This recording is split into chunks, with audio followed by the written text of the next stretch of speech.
And you're on. Hey, everybody, welcome once again to the Loki Aftershow right here, only on GLJ Media. Sure, maybe some other places might be talking about Loki on their channels and stuff. Imitators. This is where you want to come for the original, the best, the greatest Loki Aftershow right here. This episode we're breaking down season 2, episode 5, science fiction. And it's not just me, as always. We've got the lovely, the talented, the man that I could not do this without, John Dunphy. Hello. Glad to be back with you. Oh, the pleasure is absolutely all mine. It's been to think I've been dreaming of this for 7 days, and now it's back again. And now it's back again. Look at that. That's really my pleasure. Kim McAndrew, our third member, she is under the weather today, so she will not be joining us. But all hopes are back. Our hopes are that she will be here for our season finale next Tuesday, or 7 days from now. Oh, if only we had a time machine or a temp pad to find out what's happening 7 days from now. Exactly. Oh, that was perfect. But as always, this, folks, is right here on GLJ Media, and you can get involved as well. If you want to hop onto the YouTube channel, we have got a chat going on, so feel free to share your thoughts, theories, speculations, any questions that you might have for John Dunphy about life or love. He is ready to answer any and all of those. So don't feel like you have to limit him to just Loki. No. No, if you might have some important tax questions you'd like to get answered, maybe a great way to propose to that special someone in your life, and Dunphy, he's going to give you the answers you need. I have helped with actually several proposals. I have, so I know a thing or two about it. See, there you go, right there. He's a one-stop shop, everybody. And as always, the super chat is enabled too. So if anybody feels of mind that they'd like to give a super chat here to the show and JLJ Media, rest assured it is greatly appreciated. And of course, this all couldn't be done without the generous offerings and platform of James Lott Jr. and all of James Lott Jr. Industries right here at JLJ Media. So without further ado, though, we'll start chatting about the whole reason that we're here, which is Loki, season 2, episode 5. John, overall, how do you feel about this penultimate episode? Pretty good. Pretty good. It was interesting to see, some of our favorite characters in their, the lives, I guess, that they were meant to have or whatever before the TVA kind of took them and wiped their minds and all that, right? Some of it was a little sad, like kind of seeing Mobius' situation. I was hoping to see him on a jet ski, like living his best life, not just being like a jet ski salesman, works 6 days a week, single dad. I actually there was B-15. I felt like I like kind of seeing that she was a doctor, but I kind of wish we almost got more. I thought we spent like very little time with her in her actual timeline. But I don't know. I thought it was an interesting episode. Obviously, Loki, I guess, is some kind of time god now. like, like it was definitely an interesting episode. I feel pretty good about it. I don't know if it was my favorite Loki episode either this season or last season, but I definitely liked it, and I think it could set up an exciting finale. So, yeah, I am bummed that we didn't get to spend a little bit more time with B-15, or I mean, I guess the snippets that we got of Casey's life outside of the TVA were enough. I don't know how much more we could have gotten, or we needed to see. We got the gist. I mean, we came in at a good high stakes moment for him when we saw him in his life. But if the whole thing is about trying to get all these people that are essential for the temporal auras and stuff, I was hoping that perhaps you'd have to work with somebody that you did not want to work with, and that would be X5, because he would be the only one that would have been of our main cast that would have been around still. Right. Yeah, that would have been interesting. I didn't even really think about that until this moment. So it's an interesting thought, though. But that's what we're here for, I pick you up, you pick me up. We're just standing there holding each other in the air.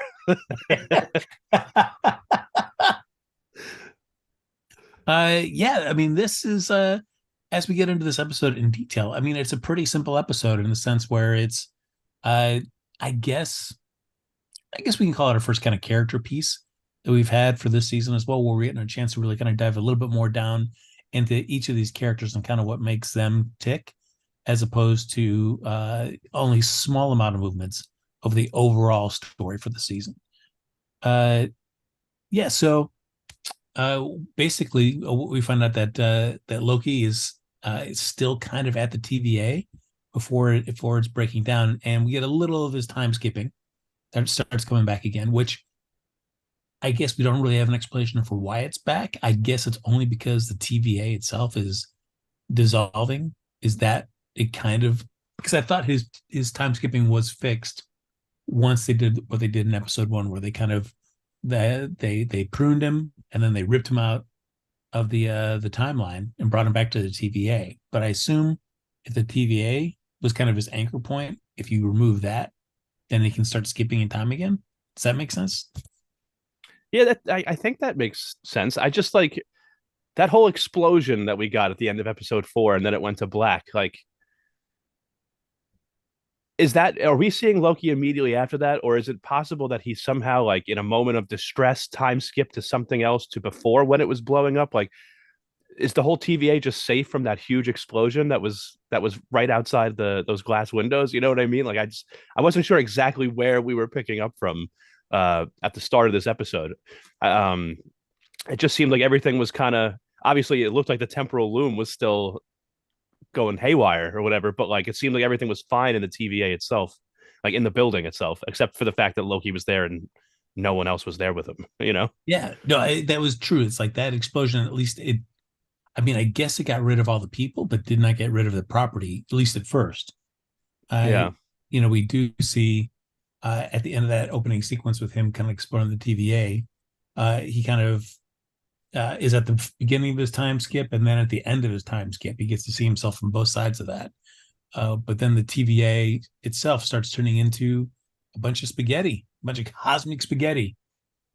And there's only one thing he can do as he grabs a TVA manual, and that's just to time skip out of there. Yeah. And this is the episode where we kind of followed Loki as he's bouncing around these various different timelines, time skipping, and seeing, does he really control the time skipping? Does he not? Why might be happening? And can he figure out a way to stop it or solve it, or even solve the bigger issue of how do you save the TVA, if it's even possible at this point? Right. Yeah, I mean, I guess an ambitious thing for an episode of 5 out of a 6 episode season. Yeah. Yeah, definitely. Um, yeah, it's funny. Like, it felt, in a different way, I guess, sort of, because we're dealing with the time skipping and not really knowing what's going to happen. But like, it was kind of like that classic getting the band back together sort of episode too, though, at the same time. It was like, um, yeah, this was so it's set. I feel like in that way it sets up the finale pretty well, that we're getting all those characters back together again. Um, but I was confused. I guess I don't know if I'm jumping ahead, but like, it made sense to me why all the TVA employees that were kind of kidnapped and brainwashed, or their minds were wiped. It made sense to me why they were gone after that big explosion, but I was a little more confused about exactly what happened with Sylvie after that explosion, Mm-hmm. because she was the only one that remembered what happened, that knew what was going on, that remembered Loki. Um, so I'm like, what? Because she was definitely in that room, right? Like when the explosion happened. Like, I feel like I remember distinctly her being there with everybody. So I feel like, did she at the very last second use a temp pad or something to just get the hell out of there, or did she like kind of get wiped out of the TVA the same way, but maybe because she is a variant of Loki and is a god, like she's just able to remember those things? Like, I was a little confused about that also, about how like Sylvie's experience seemed to be so different from everybody else's, but she was in the same room as them. Like, I don't know. It was kind of odd to me. I feel like this episode just also still kind of reminded me of just like the struggles that I think maybe I'm having with Sylvia this season. Is and I know we've talked a little bit about this before, but yes, she was fueled by anger, I suppose, from season 1. And this one, I mean, you would think, like, after getting everything that she's had, or that she wanted, she kills He Who Remains. She's found a branch timeline that she can just live on and seems to enjoy where she's at. Working at this McDonald's and enjoying all the free food and stuff that she gets with that, hanging out at the local bar.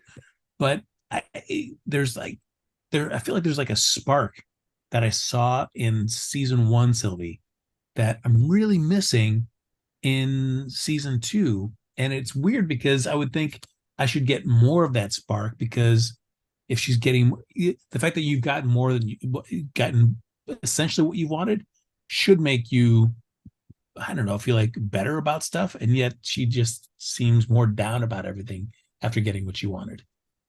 I completely agree with that. That's exactly the same way I've been feeling about Sylvie this season. Like, obviously it's Loki's show, and Mobius is great, and Loki's and Mobius's banter back and forth is great, but Sylvie is one of those characters that's right up there that like I was so excited for, to see when season 2 came around.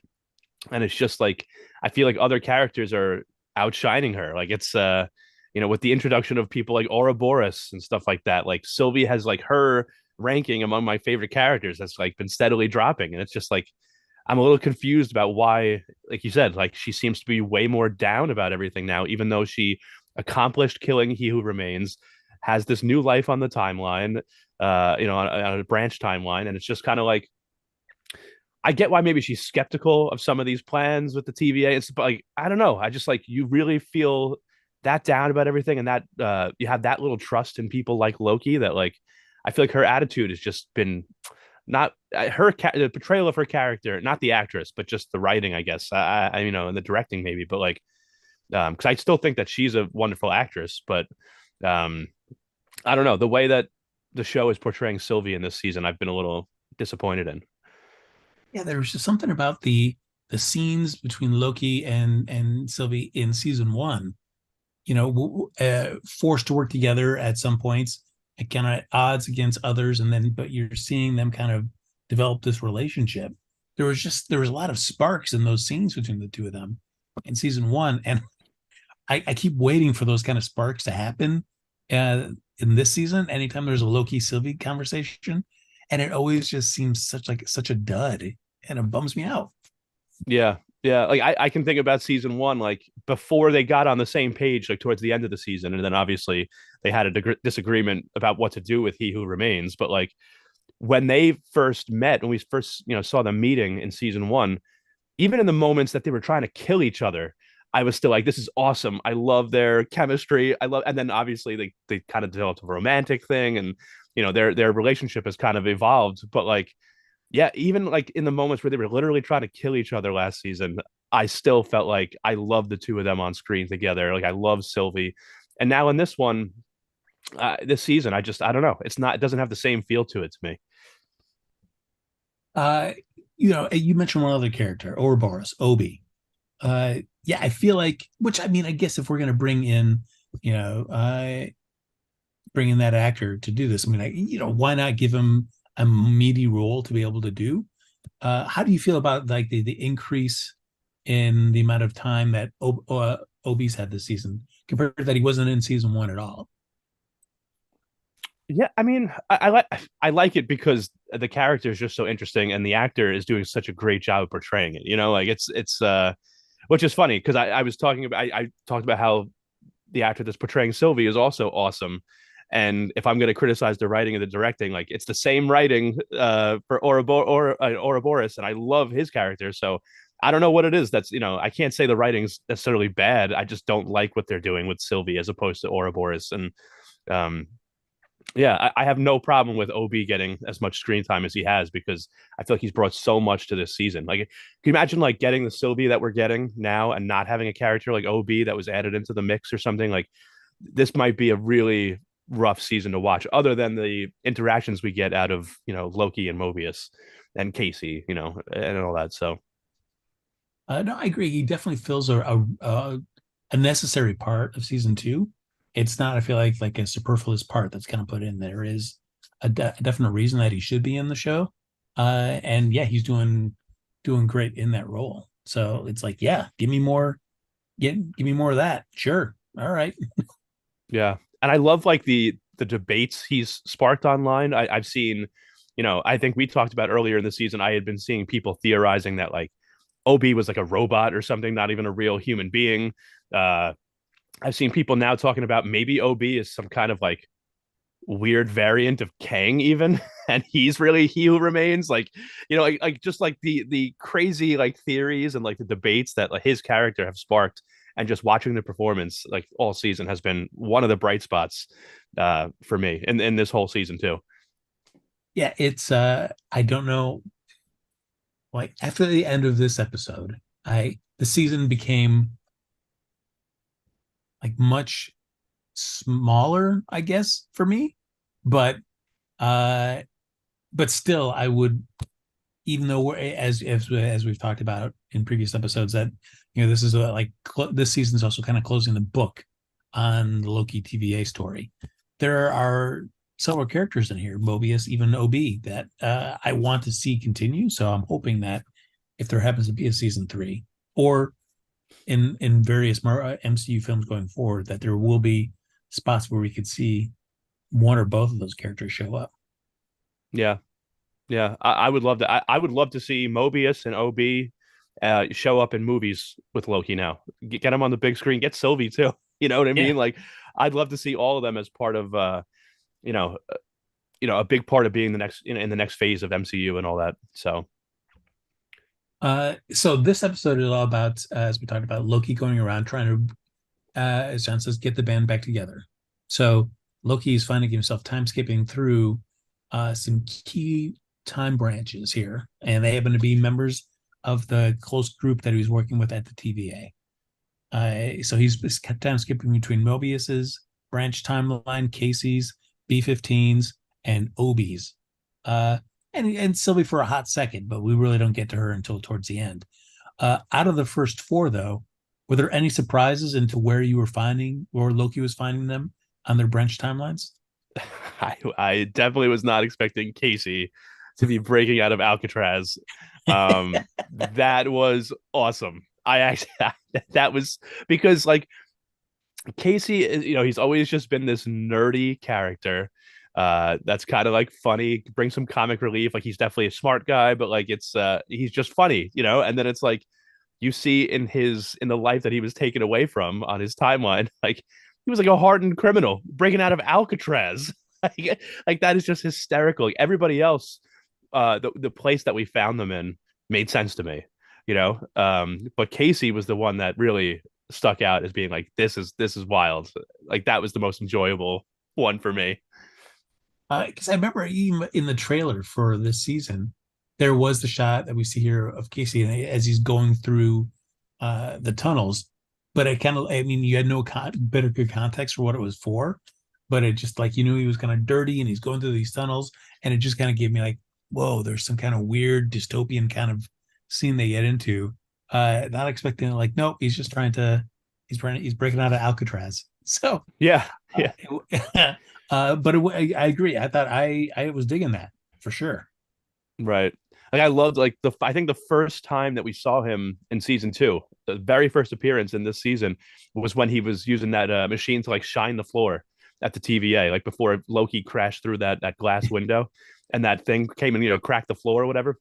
So like to see him from the first scene that we get of him in season 2, where he's just like shining the floor at this place that he works in this kind of crappy job, to like seeing what his actual life was like, breaking out of prisons, and it was like it was wild. I loved that. Why does he keep calling you Casey? It is. It is. Yeah, yeah. Oh, that was great. So we see Casey's life as the Birdman of Alcatraz.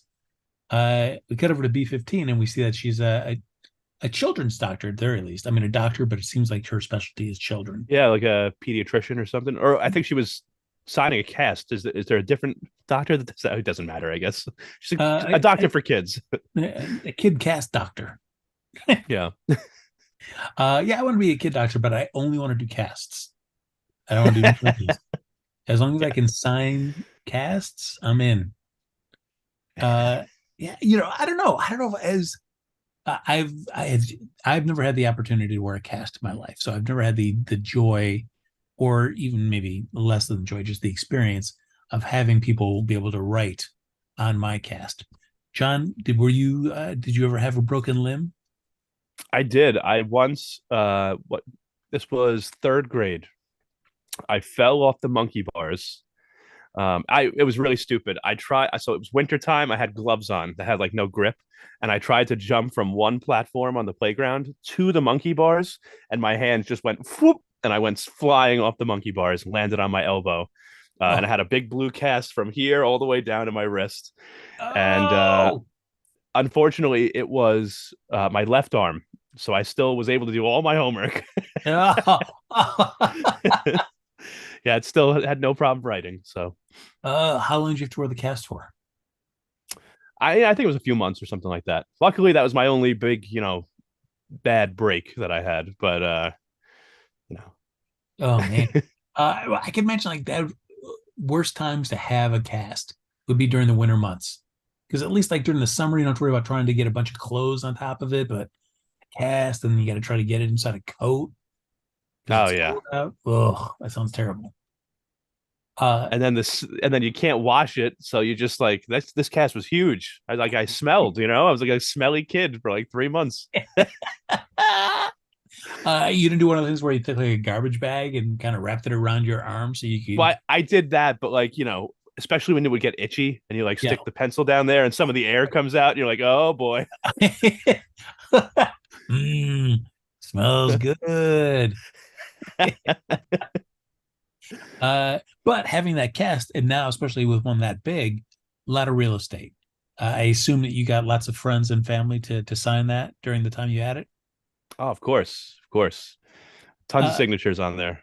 yeah, so I would think, how would you feel if you had the doctor that helped put it on or was just taking care of you, just ate up so much of that real estate with just like a lame warning on there, like don't climb trees, don't try to jump on that those monkey bars.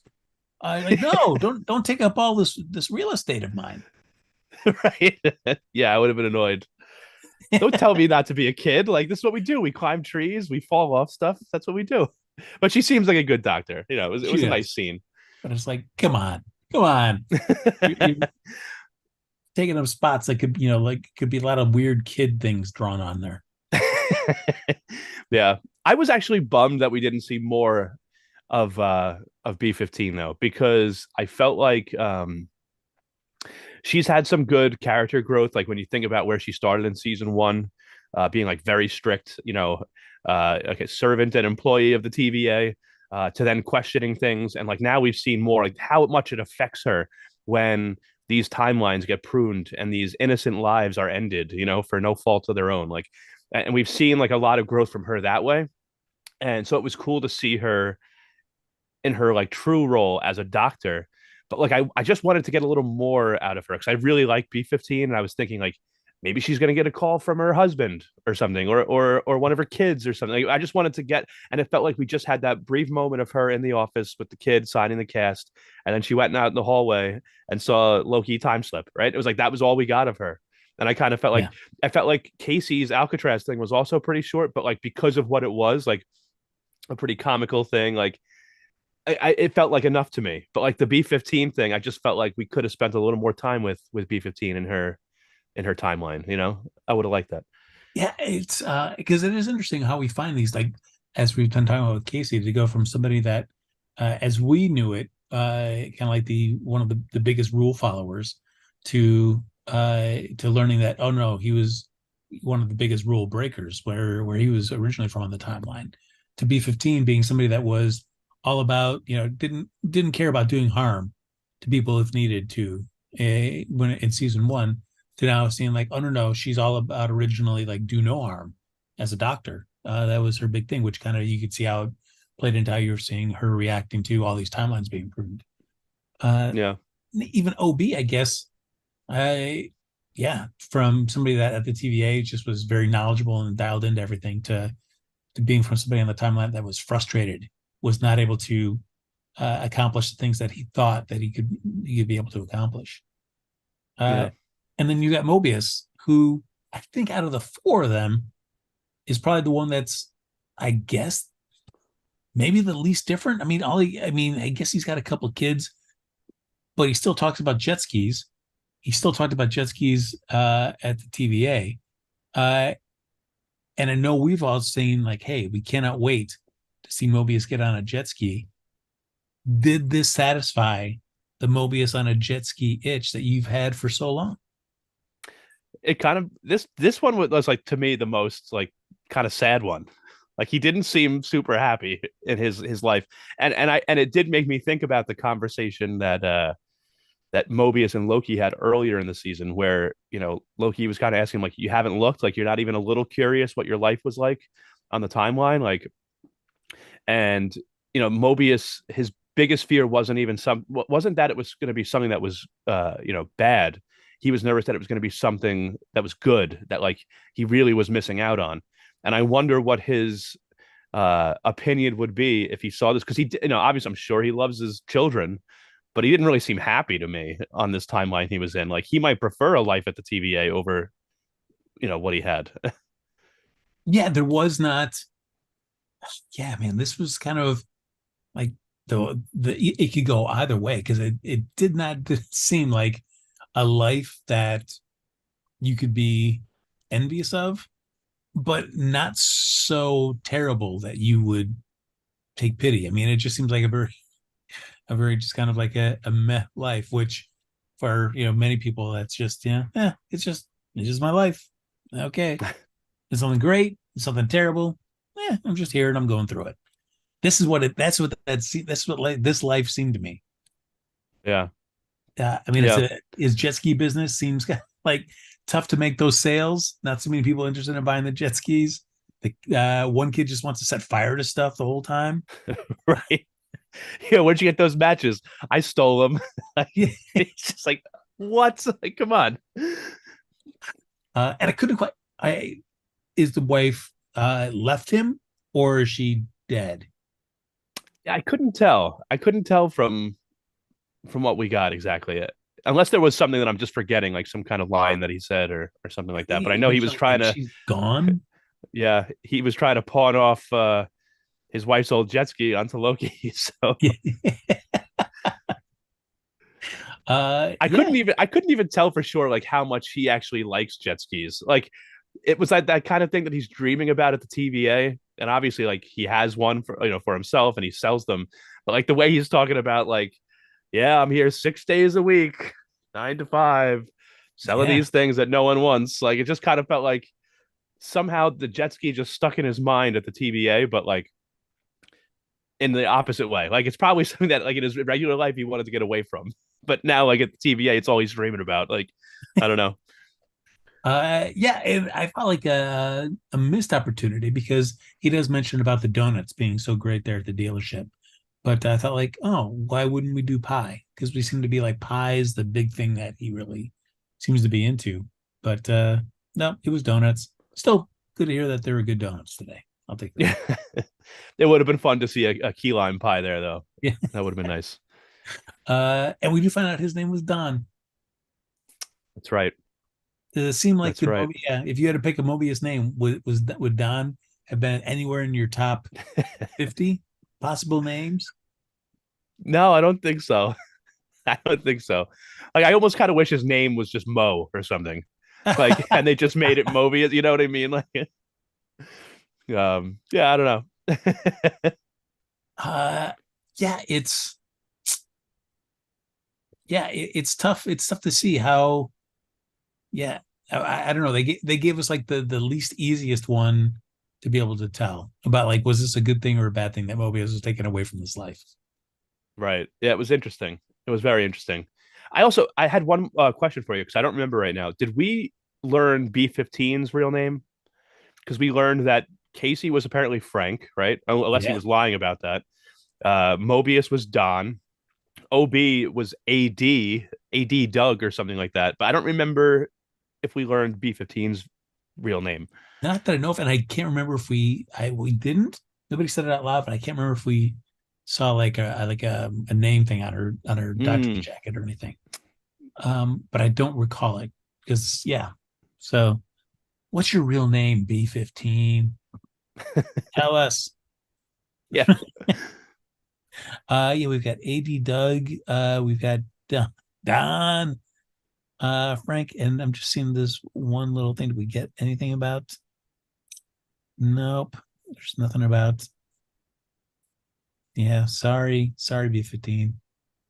See, like even that's odd to me. It felt like I could have really gotten more out of B15, and like the fact that she's the only one that we didn't get a name for on her timeline is kind of interesting to me too. Um, Yeah. Uh, let's see. Yeah, there's. I guess Dr. Willis. There we go. Dr. Willis. Okay. Yeah. What you talking about, Willis? Uh, so we see, we get Casey, and then the Mobius B15, and then the last one is OB, AD Young, who is a frustrated novelist, which I seemed we first meet him when his plan is like, I'm going to sneak into bookstores, plant my book, and then try to buy them. To which point then get thrown out by a manager at a bookstore, like, stop trying to put your books in our store. Nobody wants to read this stuff. Yeah, That was that. Like, it's sad, but it's just so funny. It was so funny. yeah. But I also don't know, like, yeah, I don't know, like, what was the point of him trying to buy his own book to be, where it's like, oh, I can just give you cash to buy this own book. Like, was he hoping that, like, oh, hey, somebody bought this, I guess we should buy get more of these books? Like, I don't know what his ultimate Right. was for that. See, somebody would buy it. Okay, Right. okay. uh Odds are, what do you think, is that book a good read or no? I think it probably is.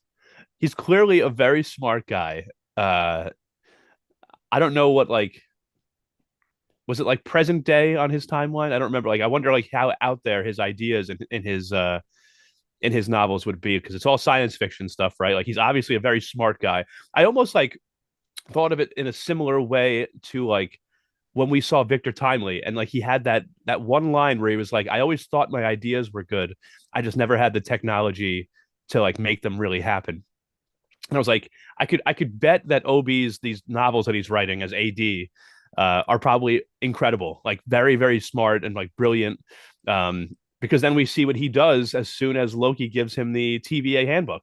Like he really makes it happen. It's like he doesn't seem like just a science fiction writer because he's making this stuff really happen once he gets the knowledge that he needs. You know? uh, yeah, it's true. This takes place in Pasadena in 1994. uh Okay. but we do see that as he tells Loki, that he goes like, oh yeah, I mean, while I'm trying to be a novelist, I had to go get a degree in Oh yeah. yeah, physics, because to keep a day job while I'm still trying to get a chance to be a novelist. Oh, those pesky science degrees. Oh, I had to get a science degree. It was killing me. Uh, but we do see that, at least with Obi, he starts getting kind of the wheels turning about what could be his problems and how he might possibly be able to solve them. And it just, I feel like these scenes with Ob, I think, were the most interesting ones in the episode, where they're just trying to kind of break down what the problem is, and how to possibly solve it. And for Loki, who's initially frustrated, like, oh, I thought I was coming to Obi, who's such a smart guy, to find out that he's more just of a novelist in his real life. But finding out that, oh wait, no, he wants to be a novelist, but he really does teach science. So he can kind of talk to, as Obi says, both it's a science problem or a fiction problem. And this kind of, as they're breaking this all down and what that meant, where the science is the how and the what, and the fiction gives us the why. And Mm. maybe we need to focus. Loki needs to focus on more of the why, and which is a fiction problem, and not worry about the science problem at the moment. Were you digging these conversations between Obi and Loki, trying to figure out what was going on? Yeah, I thought this was really cool. These were some of my favorite scenes of the episode. Uh, I, I I don't know if it's quite at the level of the Mobius and Loki banter, but OB and Loki are fantastic too. I love watching them work together. I really like these scenes. Um, I also noticed. Did it look like the office that OB brought Loki to? It looked like the same room to me that OB used as an office at the TVA. It had the same look to it, like those fans in the background, those things hanging in the middle, like the ceiling and everything. It looked like the exact same room, and it made me wonder, like, is this somehow like this building they're in somehow like the actual TVA are going to become the TVA? You know what I mean? Like, are they creating the TVA right now? Like, like Oh, I don't interesting. know. I definitely I had that vibe though as I was watching that, where of all the locales that he visited, this is the one that felt most similar to like a TVA aesthetic than any of the other past lives that he's visiting. Yeah, yeah, Yeah, so we do see that the idea of like, hey, because I did like Obi was just so uh positive about this, like, oh yeah, you can't time travel to that point, but you can try still. He was never defeatist about all of it. He would always kind of agree with Loki that, yeah, that is impossible, but that doesn't mean you can't try. Sure, go for it. right, You right. want to do it. And they settle on the idea of the kind of the description of a cup with pens inside of it, where it's like the TVA is the cup, and everybody that he knows is the pens inside it. And if they collect all these pens, then together their temporal aura would be able to help Loki kind of lock in on finding wherever the TVA is kind of lost within the time stream, so he could get back to that point from before it exploded. Seems workable. Yeah, yeah. I thought it was a good way to like kind of break it down and explain it too. A very Yeah, simple way to just say this: the cup is the TVA. Everyone that was there, they're the pens. We have to get all these pens back inside the TVA. Like it was very simple. All right, this is the mission. This is what we're doing. I liked how they did that. yeah. And we also get like with the time skipping, which I did like that Obi was telling him, was like it doesn't seem random because you're only traveling to the people that you knew that could possibly help you for this. It's not like you're just skipping around to all these random points. Right. So that he thinks that Loki could actually control this time skipping because he's somehow subconsciously doing it anyway. He just needs to be able to directly be able to consciously control how it goes. Uh, so, John, which I'm sure led to your favorite part of the episode of Loki trying to consciously time skip, which is a series of sequences of Tom Hiddleston doing his best, like, I'm channeling great power kind of poses. Uh, I got to imagine, John, that would be your wheelhouse. John, please give us 20 different ways of you trying to channel cosmic energy. Would that be a I fun did day at love the set this. for you? Yeah, it was like an interpretive dance that he was doing. It was like every little movement. Yeah, it was just Tom Hiddleston is great. He's so great in this role. Yeah, it's like everyone, you're watching a bunch of those kind of moves that he's doing. It's like, yeah, that would totally work if you had like cool cosmic effects that happened as you were doing it. You put the FX in, and it looks super awesome. Yeah, You can't remove it, and you're kind of like, it's not quite there. It looks kind of interesting, but it's not quite there yet. right, right. Uh, but he does finally start skipping, and the big one is he had the initial meeting with Mobius at the dealership, but now he comes to outside of Mobius's house. And on his last time skip, though I should say with Obi that he does give Obi the TVA manual.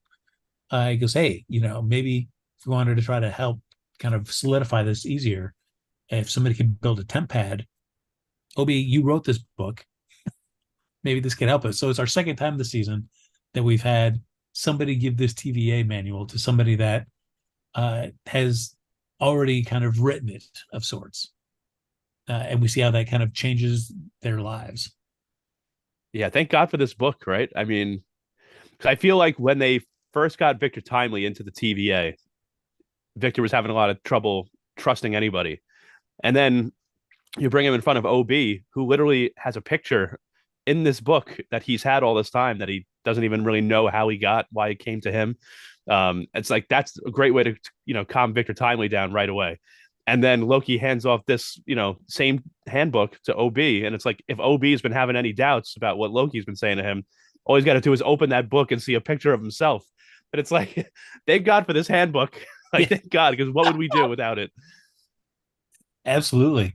So we do find out that while Mobius and Loki are talking, and we get to see uh, Mobius's one delinquent child and the other one that just likes to just who wants a bunch of animals and will bounty hunt his younger brother to be able to get his dad to buy him those animals. So Yeah. and we do see though that OB shows up with a kind of a crude prototype of the temp pad that he's cobbled together. And while it seems instantaneous to Loki, we do find out it took 19 months. It cost Obi his wife. He got Yeah. he got sucked down this TVA manual rabbit hole. Poor guy. Lost his job, lost his wife, all for this crazy guy who just showed up. Yeah. Yeah, but admittedly, I don't know. Like, yes, I'm sure that did not help matters, but I can't imagine that Obi was going to be able to keep a marriage going if he's spending so much of his money buying, publishing, creating these books. The printing costs of those. I mean, he had so many of those. Right. Uh, I can't imagine that eventually his wife is going to be like, "Where's all this money going to? You keep Right. you keep making these books and nobody's buying them. What's happening?" Yeah. I also loved the that line when Loki handed him the TVA handbook, and he was like, there's a copy of one of these on every single desk at the TVA. And his first thought was, so I am going to become a best-selling author. That's true. That was great too. Yeah. Not necessarily, but sure. Yeah. So with the temporary temp pad, he is able to get Casey. He is able to get B-15, and they all go back to Obi's place. And while they're all kind of the four of them, kind of connecting with each other, Loki has one more stop to make, and that's to go over to Sylvie's timeline to get her. And of course, then we get another just like I want to say like sad sack Sylvie scene. At least it wasn't outside the McDonald's the whole time.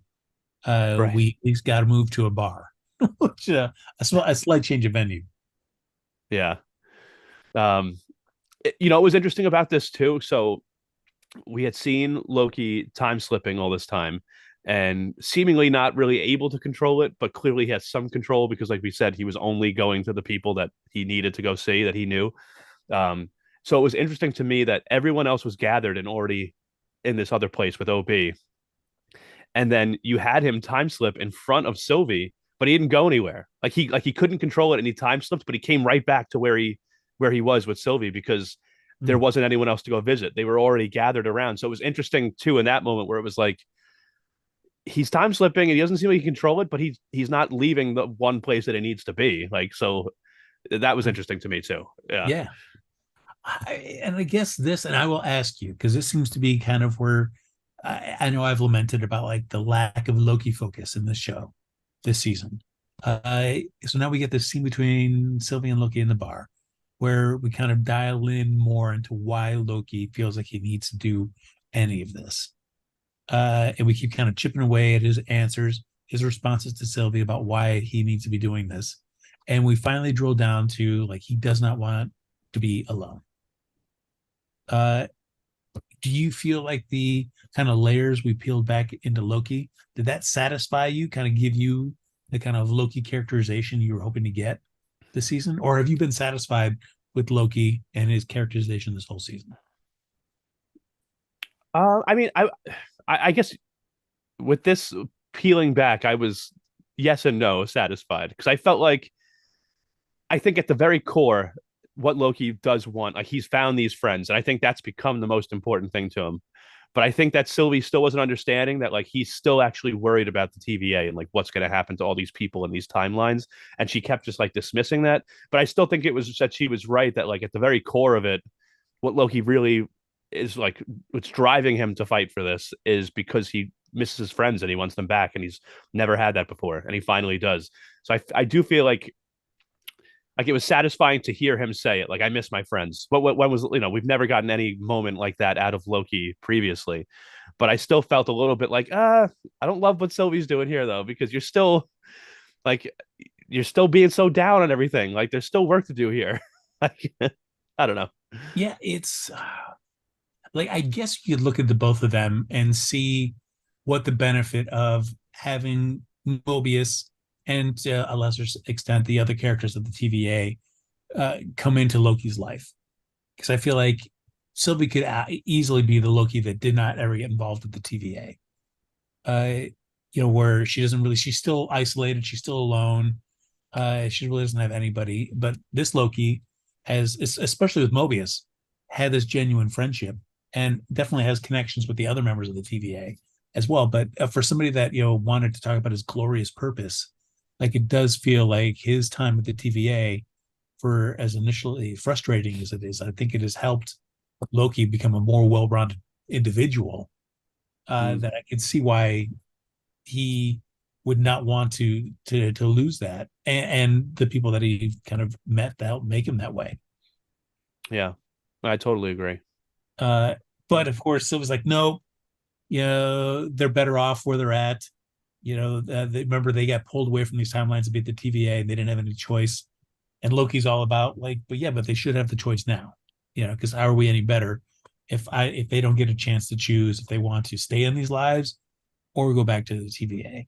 Sylvie doesn't want anything to do with it. So she bails on it. But we do notice within her timeline, from the moment that we see her outside leaving the work at McDonald's, that some things are just kind of disappearing in her timeline, whether it's her food from McDonald's, Loki's shot glass, all these little bits and details are changing or disappearing. And that really pays off when she goes to the record shop. Was it Stone Temple Pilots? Is that what she was listening to? What was the song? It was "Oh Sweet Nothing," right? Who's it? Why am I blanking on the band that does that song now? Because I love that song. Velvet Underground. Oh, yeah, there you go. You're right. Velvet Underground. Nice. Yes. Yeah. And that I thought was an interesting sequence, just the way it was kind of shot. I don't. The record store owner just says, how the way that he set it up was, it's either going to make her sad or make her feel good. It was like that kind of. Yeah, it was like, I think he said like, this will either cure all your ails or it'll make everything worse, something like that. Like that something like that. Yeah. Now, as somebody that I don't think I've ever heard of this song. Not that I'm not a huge Velvet Underground fan, but it's the way they filmed Sylvie in this scene, where it just kind of just starts on her with her head back on the couch. The song kicks in, and we look at her face, and her eyes just kind of go wide as she's listening to this, and then her head kind of lifts up, and we're seeing the rear of the record shop behind her. What did you think of the sequence? Did you buy that this song could be so impactful?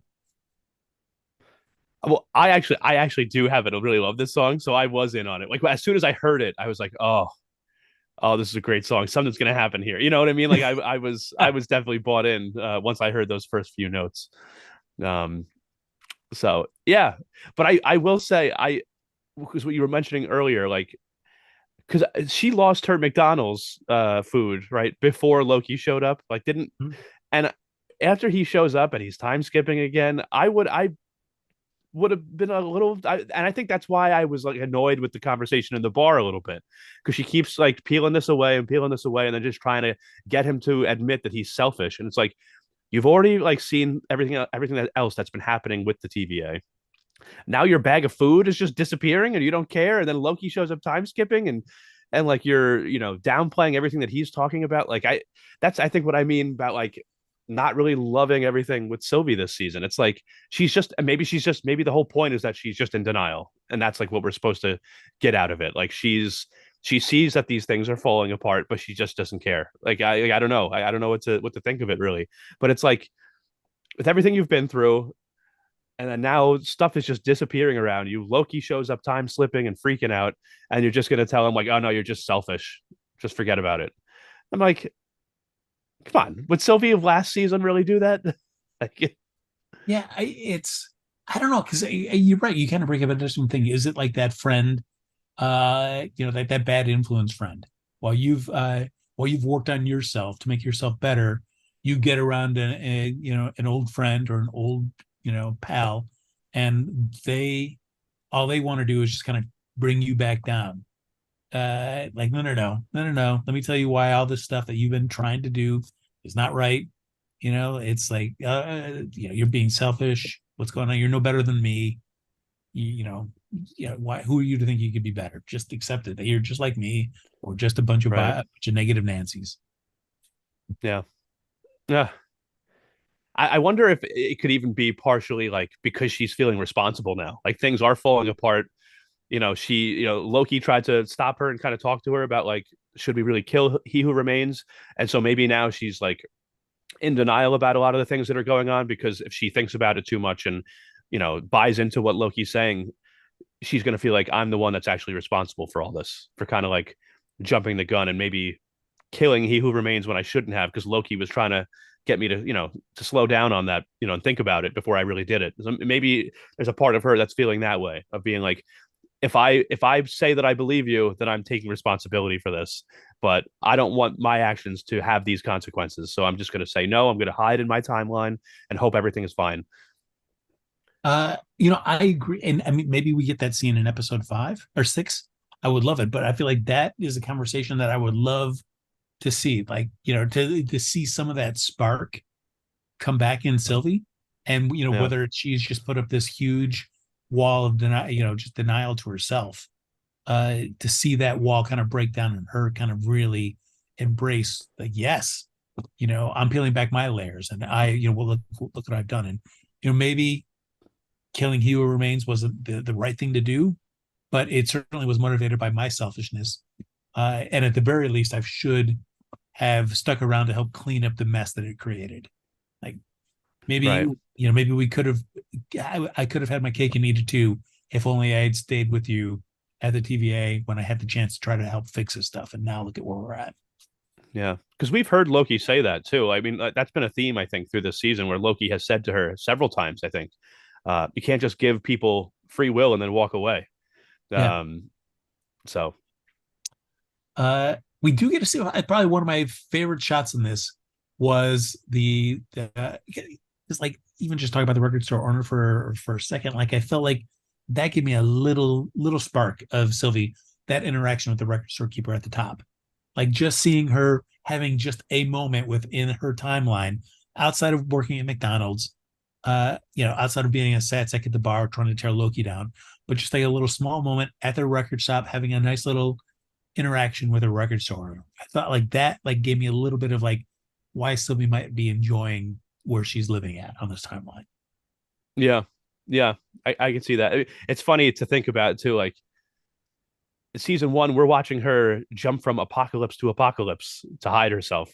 And now all she wants to do is just go to her job at McDonald's, stop by the bar for a drink, go to her favorite little record shop. It's a very quiet, peaceful life, like, but I will say, like, that moment in the record store with that shop owner felt like the most like Sylvie, like the most familiar Sylvie to me that I was expecting. Like that little Mhm. interaction, it felt like there was, like you said, a little bit of a spark there. And everywhere else, it seems like she's just kind of going through the motions. I don't know. And it is interesting because like everywhere that within her branch timeline there, uh she has made, from the little bits that we see of it, genuine connections with people, whether it's the manager at the McDonald's, whether it's the bartender, or the record store owner. They all seem to think fondly of Sylvie, uh, even to the point where, when we see everything starting to go to spaghetti at the record store, and we get to see the shot, which I thought was really nicely done, of the record store owner, screaming Sylvie's name and running towards her as he starts unraveling. It's like that was a really cool shot. Yeah, I agree. These scenes where, I mean, it's like a horrifying thing, I guess, what's happening, but like the way that they have been showing like these things just turning into spaghetti, like the way it looks is very cool. I think they really, you know, chose the right effects to kind of show us what's going on there when the timeline is just decaying. And even that shot in the record shop where you have now the shop owner has like disintegrated and everything around Sylvie is, but she's still standing on that one little platform. And then she's gone, and like the way it just all turns to darkness, but you could see those like spaghetti strains still like kind of weaving and tightening. Like it was just really cool. I really liked. I agree. Like the shots, they looked beautiful to me. And I got to imagine the challenge for them was, how do we show something that's kind of falling apart and not have it look like what Thanos' snap effect was for Mm. Infinity War, where everything kind of turns to dust. And I thought like this was a good way to be able to kind of show a different way of things kind of falling apart and breaking away. Yeah. Yeah, I totally agree. Because it's different, but it still gives you that same feeling of dread, sort of. Like when it's all happening to Loki's friends and everything. Like I had that same feeling of the end of Infinity War when Thanos snaps and they lose, and you just see all of our heroes just disintegrating one by one. It was like it had the same sort of feel, but it was still totally different. Like it was. I thought that was really cool. So we see at the end, Sylvie reluctantly, she's just like, well, so much for this timeline. She just pulls up her temp pad and gets out of there and joins Loki and the rest of them and saying, hey, we can't give up. I know I was just telling you to give up, Loki, but guess what? Now we can't give up because now my timeline's been destroyed, which means everything is going to crap. So I guess I'm going to try to get kind of invested now. Yeah. Before they can do anything, everything in that branch timeline starts turning into spaghetti as well. So we see Casey go, OB go, B-15 go, and Mobius go, and even Sylvie starts going, and Loki is just there by himself as everything around him starts going to spaghetti, and it's in that moment that he finally is able to kind of control a time skip. And he jumps back just a little bit to before when Sylvie first comes into the room. And it dawns on him like, holy cow, I think I figured out where it's not the what or the how or the why, it's the who. And I mean, I guess the who is the people around him, or is that who you're taking with the who to be, or are you talking about like the who to be like they Victor Timely and somehow we need to save him? Yeah, I'm not totally sure. That's my initial feeling was the people around him. Like it's like those people. But I don't know. I mean, I don't know. That's interesting. It's similar to a lot of things in this show where it's like it's a little confusing. It could be multiple things. It's like and maybe those get revealed later on. But it's like all this kind of stuff with time travel and time slipping and spaghettification and all that. It's all a little confusing about exactly why things are happening and how they're happening. Yeah, because I would think the why, and the who seem really closely related to me. Because it's like Mm, why, like the why is he wants to save his friends and he wants to save the TVA and save the universe. So I feel like that's connected. But then I feel like if it's the who, if it is, if it's his friends, a little bit closer, but it still kind of relates to the why. So I don't know, to kind of make it. So I felt like I wanted that scene to land a little better for me, and it just yeah. didn't quite make the connection from the what and the how to the why to no, we're going to the who, and it didn't. I don't know. I was just kind of like, I feel like you want this to land better than it is for me as the viewer in this episode. Yeah. No, I agree. I agree with that. Um, yeah, some of these topics though are just so kind of confusing, and different shows and movies handle this sort of stuff differently. The science of this kind of stuff, they get different explanations. So it's hard to keep up with sometimes. But we see at the end of the episode, Loki does control what may be his final time skip. I don't know, but he goes back to what looks to be back at the TVA just before Victor Timely is going to go out that door and turn into spaghetti. So maybe he's going to stop him and think of a different way that they could be approaching this time loon problem, which I guess we'll Yeah. find out at the in the sixth episode. Uh, but I guess because I mentioned during our chat that I felt like uh, this episode kind of made this season smaller to me, where I knew there was only six episodes, but certainly at the end, I mean, I don't know. It felt like, oh, we're just kind of going back to kind of rewriting this time loom exploding, and we're going to come up with some different way to kind of solve it. So I felt in a way, it was like, oh, that's it, okay. But I don't know. How do you feel about that? Do you feel like no, this six episodes is going to give us a really nice tight ending to this, or do you feel it's a little smaller now that you see where it's going, or are you just happy with it?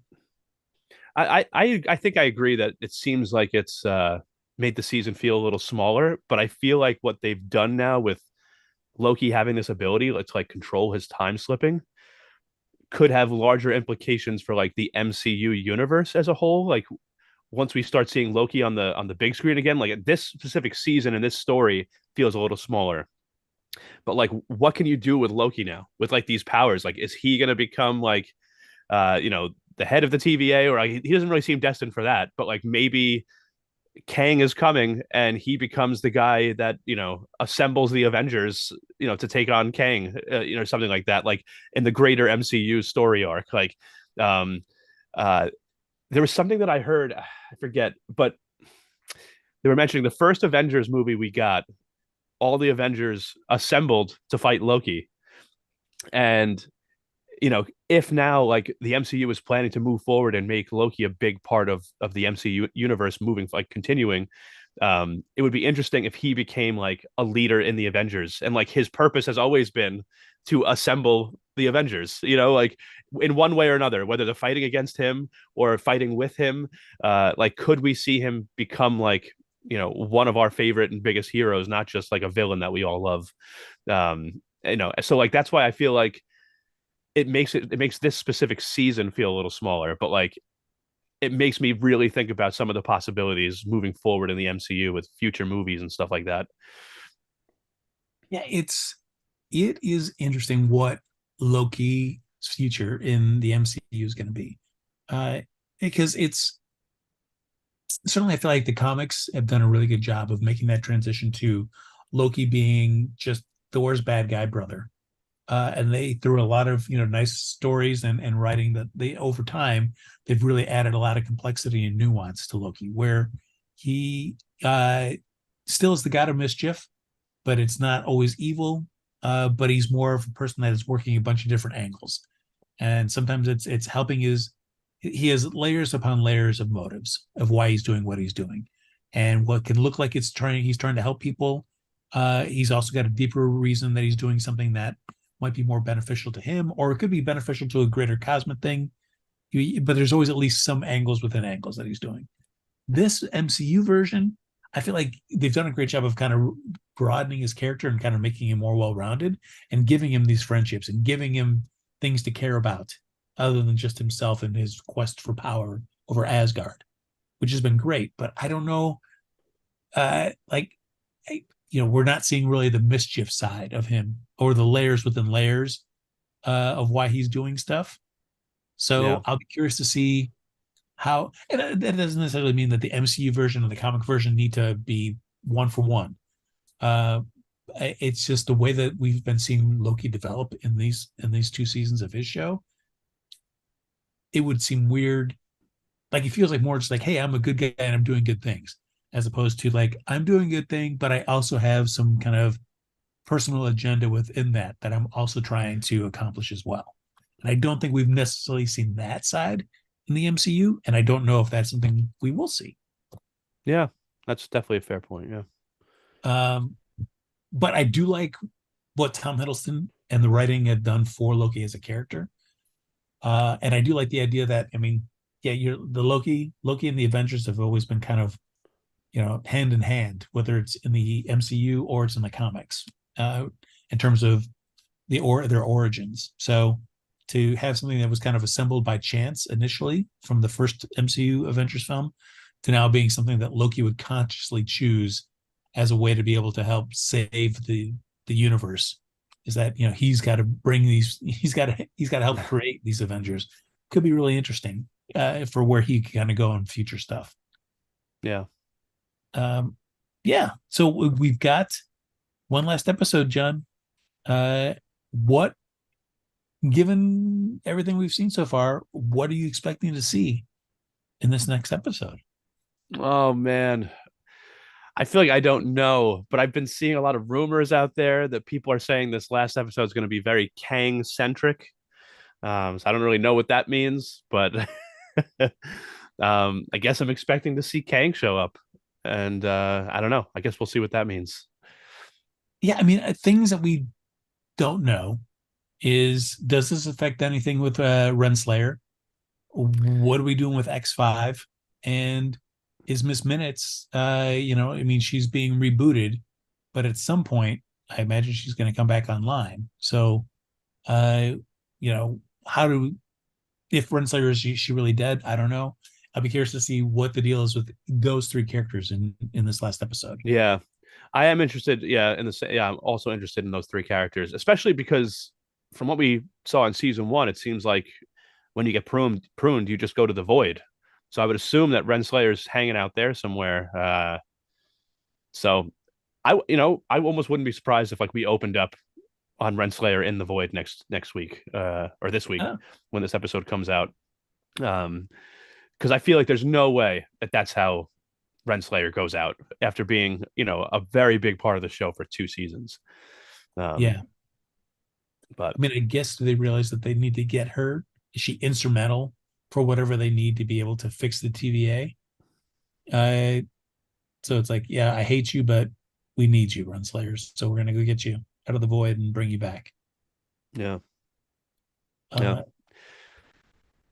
Uh, yeah, I don't know. Maybe this will do a good job of. I mean, I know there. If you read any of the articles that are going on right now, that what Marvel's going to do with both Jonathan Majors as well as Kang as a character, and there's been rumors of being maybe pivoting to a different big bad in the MCU. Who knows what if any of that might be actually true?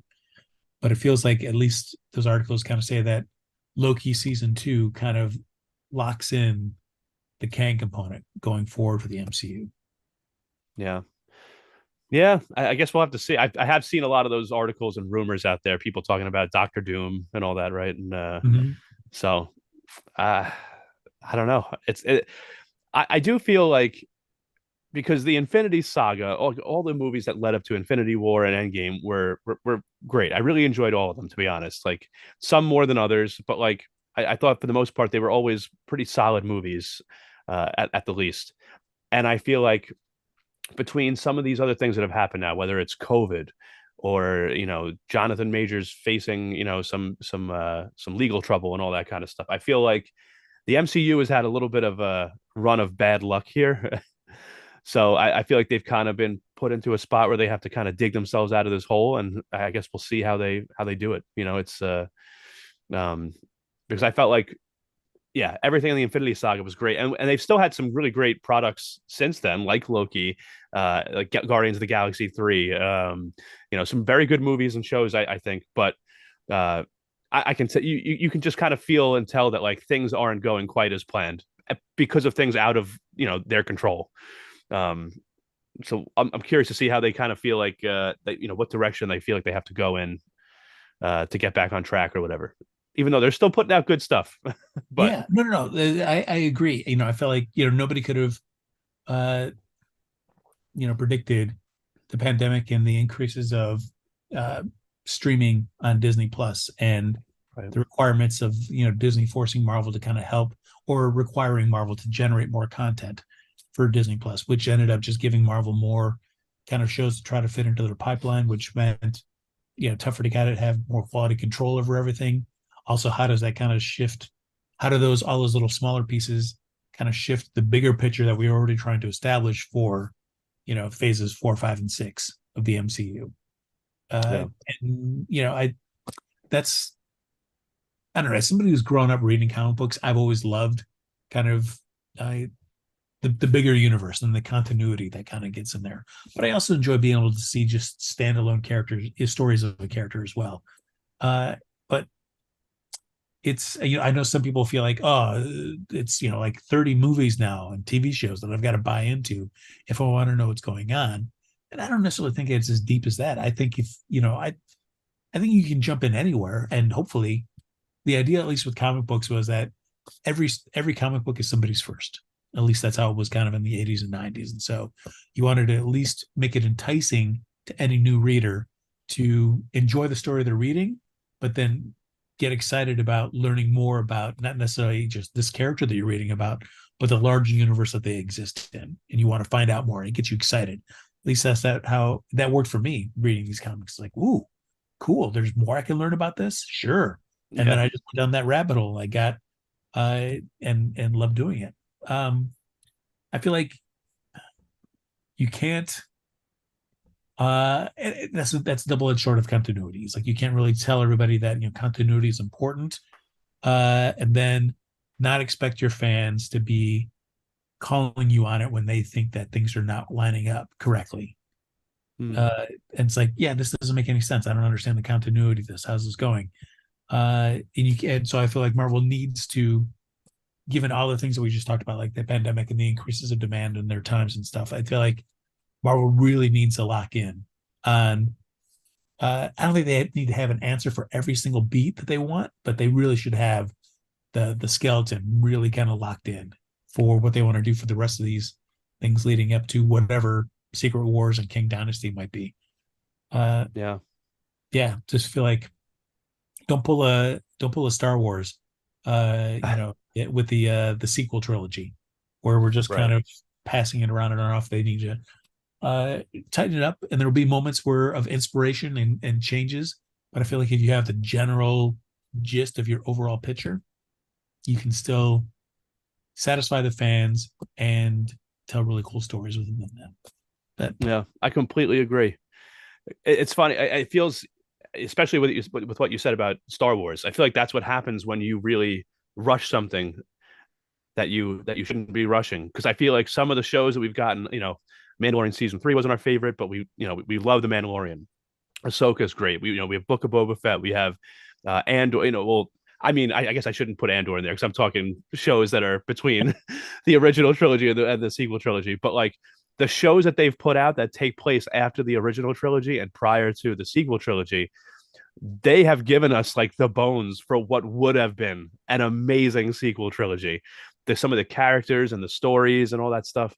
And it's like if they just hadn't rushed to get out those sequel movies when they did, and maybe thought about it more, planned it out a little bit more, put out one of these shows first. It's like right now we could be talking about the sequels getting ready to come out and just being unbelievable, like yeah, um so yeah, because I definitely feel like that. Yeah, that Star Wars sequel trilogy is just something that kind of it drains your enthusiasm for any of the TV stuff that's going on because you just know it's like, well, it's all leading to this.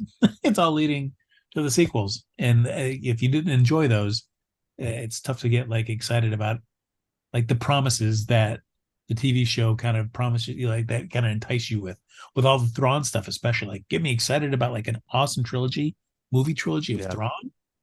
But we know that's not it because it's already happened. Right. It's already happened. Yeah. Uh, all right. I will ask right now, without having watched episode 6. Uh, would you want to see a season 3 of Loki, or are you going to feel right now like I'm good with 2 seasons, and if we see him in movies, great. um I I think I'd like to see a season 3. Like if we found out that we were getting a season 3, I would be very excited. Um but I just don't know if it's going to happen. Like I feel like we're definitely going to see more of Loki and more of some of these characters, but there's just something telling me that it's going to be in other projects, other movies or other shows or something like that. But I would love a season 3 of Loki. I agree because I don't know if there's really any other show that the MCU has done that I'd want to see continue. Like Mm, like if you were to like if like WandaVision had like delved into something where we had a season 2 where it was tracking the White Vision and how he's reclaiming his memories and all that kind of stuff, and we're gonna kind of see that. Maybe that could have been interesting as a sequel season. But Falcon and Winter Soldier, knowing that it's leading into the Captain America film, I'm fine with not seeing a second season of that. yeah. And for Loki, for whatever his grand plans are, like I feel like there's such a nice cast of characters created for this, and this the possibilities are really there's some cool possibilities you could do with Loki that I would be down to seeing a Loki season 3. Yeah. What about She-Hulk?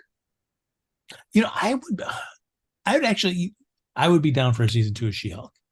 Yeah. I would be. I feel like if they could really lock in on that, that fun kind of episode of the week, kind of weird court case that she's involved in with some kind of overarching kind of like stuff that you could sprinkle in throughout the season, I'd be down for that. Yeah, I agree. You know what? It's actually it's sad, but sometimes I forget that Hawkeye the series ever happened. Uh, That's true. That is you know what true. I mean? I feel like that's probably like the one that you hear the least about, whether it's praise or criticism. Like I feel like you just barely ever hear about it. Um, and I didn't think it was that bad, honestly. I actually enjoyed parts of that series. It And wasn't I my was, favorite, but yeah. I yeah, mean, I liked Katie Sackhoff. I thought that she was good. Or not yeah. Katie Sackhoff. It's Starbuck. That's Oh yeah. wrong. Said Haley, right? Yes, Haley Haley Steinfeld. Steinfeld. Yes. But yeah, Yeah. There we go. I liked her as the other Hawkeye, so that was cool. yeah, Uh, yeah. I agree. yeah. I don't know. Moon Knight. Moon Knight is actually the one MCU series I have not watched. So Oh, okay. I've you seen know, that. And that I feel like got a lot of criticism too, but I really kind of liked that one also. mm, The effects were good. I liked it's Oscar Isaac, right? Who plays Moon Knight in that. Like I thought he did a yeah. great job. So um yeah, I don't know. I don't know. It's tough too. I think when you put out such an epic saga for so long, and then you try to move on to another story, and you know, your fans know that some of the characters that you've watched for the last 10, 15 years that you love, you're not going to be seeing them anymore. There's going to be new stories. Um, I think sometimes people criticize things a little too much, even if it's actually a pretty quality product that you're being shown. It's just it doesn't have it doesn't have Steve Rogers, it doesn't have Tony Stark. So what is this stuff? This stuff all sucks. This isn't like the Infinity Saga. It's like, well, it can't be. It has to be different now. Like, Yeah. time to move on. No, that is the challenge. I mean, I guess in the real world where actors get older or they either lose interest and they want to try different things. And so I feel like it's tough. Like, yeah, the rumors, and I'm sure you've seen this as well, like, oh, yeah, there's speculation that they're going to try to get, Robert Downey Jr., Chris Evans, Scarlett Johansson to come back to do like an original Avengers movie. You know, I don't know. I mean, it's tough. Like, I feel like now it becomes in the context like, well, how much of a payday is it for them? It seems Right. like more of a cash grab than anything else. It kind of that's the feeling that you kind of get. At least that for me, it's like, oh, okay, it kind of helps diminish my enthusiasm for that stuff. If it's organically building, through the course of the story, sure. But in a vacuum, it seems like, oh, the fans are crying for this, so we're just going to do this to make them happy and make some money. Right. Right. And I with those kind of things, I always feel like each one of those characters, the way they left us was like a very meaningful way. Whether it's Scarlett Johansson sacrificing herself for the stone, or Tony Stark snapping his fingers even though he knew he was going to die, and then Cap just trying to go back and live the life he always wanted. Like, for each one of them, just bringing them back, unless you really have a good reason to do it, it cheapens everything that they sacrificed for. You know what I mean? Like, it cheapens everything. And then it would make me watch, if I go back and watch those movies, knowing that all these characters are just going to show up again, and it really wasn't executed great, or there's no real reason for them to be back other than to make more money. It's like it almost will retroactively ruin those past movies for me, because it's like, all right, well, I'm just going to see Black Widow in that movie that's coming out next year, so whatever. Like, Yeah, it's tough. I feel like, you know, for characters that people are passionate about, it almost always turns into diminishing returns if you try to bring beloved characters back that have died in a story. It's never going to be as good as it once was. I rarely, I can't even think of a time where it might be better than the original stories that you saw them in, that you fell in love with those characters with. I feel like right, you'll get that initial hit of be like, oh, it's great, they're going to be back in this movie, and then you end up watching it and you're like, ah. Like there's right, that war with yourself as you're watching it, where it's like, I want to love this, but it's not as good as it was, and I feel like that's the experience you get as you watch that movie, and then you just get bummed by the end of it. It's like, oh, why did we do this? It's not as good as it, and then the online trolls just start attacking it and tearing it down. yep, yep, yep, Uh, yeah, it's like, um, Not that well, I don't know if people were really clamoring for another Matrix movie, but when they did it, initially like, heck yeah, all right, get excited about that. I remember enjoying at least the first film a lot, and then gradually declining as the third one on. But if you want to try, you got some time and distance, you've got like a really cool fourth story you want to tell. So I was in, and then I watched it, and the whole time I felt like that. It's like I should be loving this more, right? And I'm not. And it was just kind of by the end of it, I was like, yeah, okay, I don't need to see any more. Right. All right, let's just stop it here now. Yes. Which could be how people are feeling about this episode right now, John. Oh, that was fantastic how you did that. So with that, I guess we'll take the hint that we're giving ourselves, and we'll bring to a close this episode of the Loki After Show. But rest assured, we will be back for sure, John and I, a week from now to break down season 6, episode 6, the season finale. And hopefully Kim McAndrew is well and will join us today, and we can hear her thoughts about the season overall, since I know she's missed out on a few of them with us. Yeah, I know. I saw in her email where she mentioned to us that she wasn't feeling well tonight. She did say that she likes the direction that things were moving in. So it would be great to have her back next week to get her input. Yeah, who wants to listen to my sad sack self? Just rain on the parade of Loki season 2. But everybody, thanks for joining us here for the Loki After Show. Without you, we would not be doing this show. So thank you so much for joining us. Whether you're watching us live or you're listening to it later, thank you so much for just checking us out. As always, if you want to stay in touch with either John or myself, even after the show's over, but especially John, because I know, throughout the week, or even after the show is done for the season, you're going to have questions and you're going to need answers. And there's only one man you can go to in times like that, and that's John Dunphy. So, John, where can they find you if they want to reach out? Yeah, you can find me at jdunn89 on all my personal social media accounts. If you want to hang out with me. If you're into reality TV, like competitive reality TV, like Big Brother, Survivor, The Challenge, you can find my other podcast at Strat Chat Pod. That's strategy, but shortened to Strat Chat Pod on all social media platforms. And that's it. Just to tease them, John, about the Strat Chat. We'll just give them a little taste now. Big Brother. This was a unique season where it was 100 days. Went longer than other ones, whether it was due to the TV strike, most likely, or other factors that they wanted to try to milk it a little bit more. How do you feel this season has been overall compared to other seasons of Big Brother? I got to tell you, the first half of this season was great. It was a lot of fun. The cast seemed good. It was entertaining. Like there was a lot of votes being flipped. You think one person's going to go out, and then all of a sudden the house changes their mind. They vote the other person out. Like there was a lot of chaos and craziness all throughout the first half of the season. The second half of the season took a real bad turn. It seemed like CBS production was they were trying to do too many twists and they weren't executing them well, and it was just really kind of made the season take a bad turn. So I, for one, am just kind of happy we're getting to the end of it. But what I am excited for is that Julie recently announced that we're going to be finding out, I guess, on finale night about a holiday surprise that's in store for us Big Brother fans. So there's been speculation it could be a celebrity Big Brother season, or some people are saying it'll be like an all winners season, like previous winners of Big Brother and other shows all competing against each other on a special season of the show. So I'm more excited about what's coming up than I am about this current season that we're waiting for to wind down. For me, I don't know if I need